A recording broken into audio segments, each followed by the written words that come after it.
കൊല്ലത്തേക്ക് പോയാൽ അവിടെ ലിജോ റോളൻസ് വിവരങ്ങൾ നൽകാനായി ചേരുന്നുണ്ട്. ലിജോ, കൊല്ലത്തെ നമുക്കറിയാം വർഷങ്ങളായി LDF-നൊപ്പം നിൽക്കുന്ന ജനങ്ങളാണ്.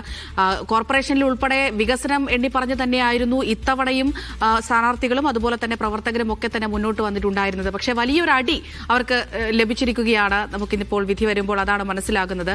എന്താണ് മുന്നണിയുടെ ഒരു വിലയിരുത്തൽ?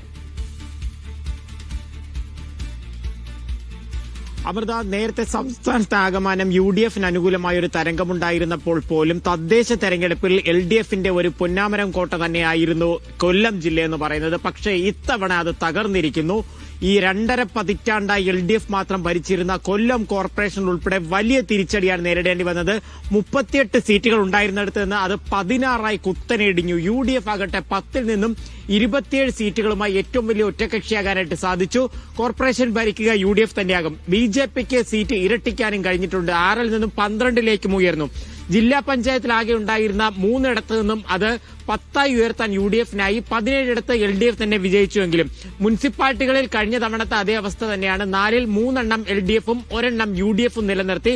UDF നിലനിർത്തുകയല്ല, മറിച്ച് മറ്റൊരു അതായത് LDF-നെ സംബന്ധിച്ചിടത്തോളം ഏറ്റവും പ്രധാനപ്പെട്ട സ്ഥലങ്ങളിൽ ഒന്നാണ് കരുനാഗപ്പള്ളി എന്ന് പറയുന്നത്. CPI CPM ഒക്കെ ഉള്ളത്. CPM-ന്റെ വിഭാഗീയത ഏറ്റവുമായി രൂക്ഷമുണ്ടായ ഒരു സ്ഥലമായിരുന്നു കരുനാഗപ്പള്ളി നഗരസഭ. വലിയ ഭൂരിപക്ഷത്തിൽ അവിടെ UDF പിടിച്ചെടുത്തു.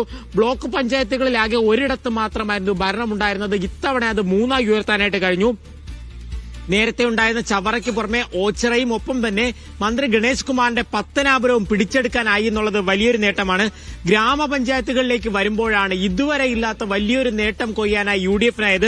കഴിഞ്ഞ തവണയാകട്ടെ ഗ്രാമപഞ്ചായത്തുകളിൽ ഉണ്ടായിരുന്നത് 45 LDF-ഉം 23 UDF-ഉമായിരുന്നു. ഇത്തവണ അത് 33 LDF-ഉം 32 UDF-ഉം, അതായത് ഒരു പഞ്ചായത്തിന് മാത്രം വ്യത്യാസത്തിലെത്താനായിട്ട് കഴിഞ്ഞു. ഇത്തവണത്തെ ഒരു പ്രത്യേകത എന്ന് പറയുന്നത് കൊല്ലത്തെ സംബന്ധിച്ചിടത്തോളം നിരവധി പ്രമുഖരാണ് പരാജയം നുകർന്നത്. ഒന്ന്, കൊല്ലം മേയർ ഹണി ബെഞ്ചമിൻ പരാജയപ്പെട്ടു. മുൻ മേയർ P. രാജേന്ദ്രബാബു പരാജയപ്പെട്ടു. മേയർ സ്ഥാനാർത്ഥി അവർക്കാണ് VK അനുരുദ്ധൻ പരാജയപ്പെട്ടു. അങ്ങനെ സമാനതകളില്ലാത്ത തിരിച്ചടി നേരിട്ടു. പാർട്ടി മുന്നണിക്കുള്ളിൽ ഉണ്ടായിരുന്ന ഒരു വിഭാഗീയതയൊപ്പം തന്നെ അവർ ഐക്യമില്ലാതെയും പരാജയത്തിന്റെ ആക്കം കൂട്ടി എന്നുള്ളതാണ് LDF നേതാക്കളുടെ അടക്കം പറച്ചിൽ. ലിജോ സൂചിപ്പിച്ചതുപോലെ തന്നെ സമാനതകളില്ലാത്ത ഒരു തിരിച്ചടി തന്നെയാണ് ഇടതുപക്ഷത്തിന് കൊല്ലം ജില്ലയിലും നേരിടേണ്ടി വന്നത്.